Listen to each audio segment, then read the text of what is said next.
Hey, it's Rachel from All About Planners. In this video I'm doing a review of the Happy Planner Supermom edition.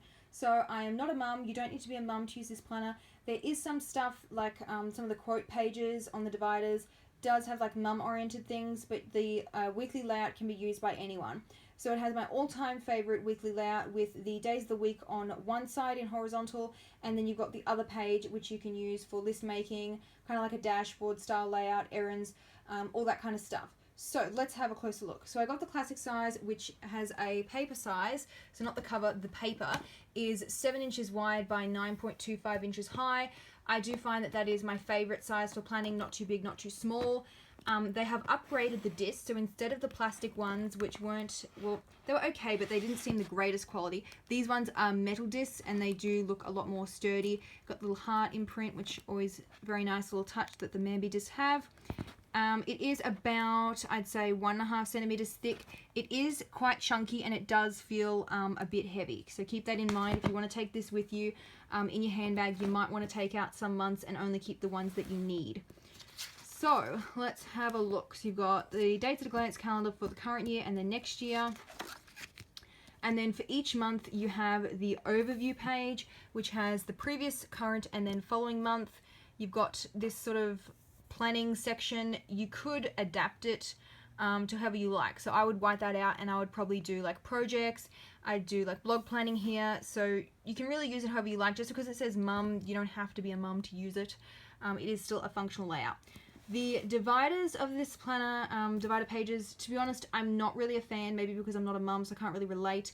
But just like the design of them, some of them just aren't that, I guess, pretty to me. I much just prefer pattern dividers. Like that one's nice, quite like that one. And there's also some quote ones. I might as well just show you them. That's really nice foil. Look at that. Shiny, super shiny. Okay, you get the idea. So let's have a look at one of the months. So after the monthly overview, the divider cover page, printed directly on the back is the monthly calendar. So I've always found a little odd that this side is cardstock, but this side is paper. I don't understand why they do that, but anyway, just heads up if you weren't aware of that. So the monthly calendar is very functional. You have a Sunday start, and they've shaded in the weekend days, which I really like. And then you have a sidebar up the top with monthly goals, then a to-do list, which is lined, and then down the bottom is the top priorities section. One thing I do find odd about the Happy Planner is that they've got the really nice color on this side of the tab, and then it just goes white on the other. So sort of don't understand why they didn't just do the same thing on the front and the back. Also, because the tab is fixed directly to the page, you do lose a bit of space. Like you can't really start writing until this part of the line. They've been doing that for years. I don't really understand why they do that and not just have a separate divider page like cover, but anyway, keep that in mind. Minor con, still a very cute planner. As for the days of the week, I really like the little confetti. You'll probably know what I'm looking for. I'm pretty sure they still combine the boxes, like when the week doesn't end cleanly at the end of the month. I'm pretty sure that it still combines the boxes. Just have a quick, yeah, so it does. So instead of just restarting the numbering on the top row in this nice big empty box, for whatever weird reason, which makes 0 sense to me, they have done a horizontal, a diagonal line. If it was horizontal, at least you'd still get some functional space. Yeah, you can't really fit anything in that box. It's just stupid. So I would white that out, white out the number, and restart the numbering on the top row. I do quite like this little kind of confetti thing. They've got different things on the months up the top. As you can see, goes from confetti.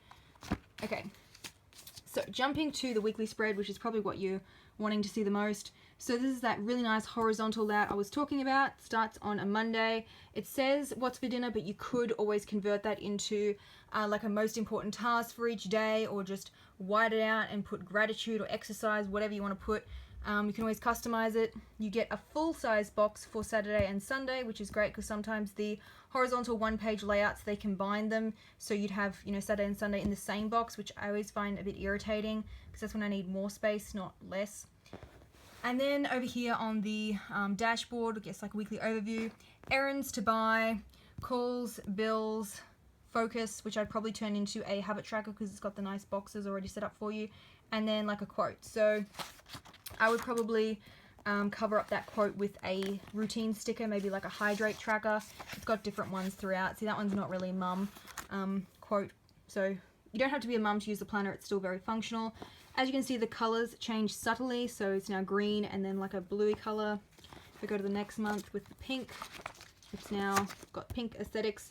So it's not the same boring color scheme throughout. It does mix it up as the weeks go along.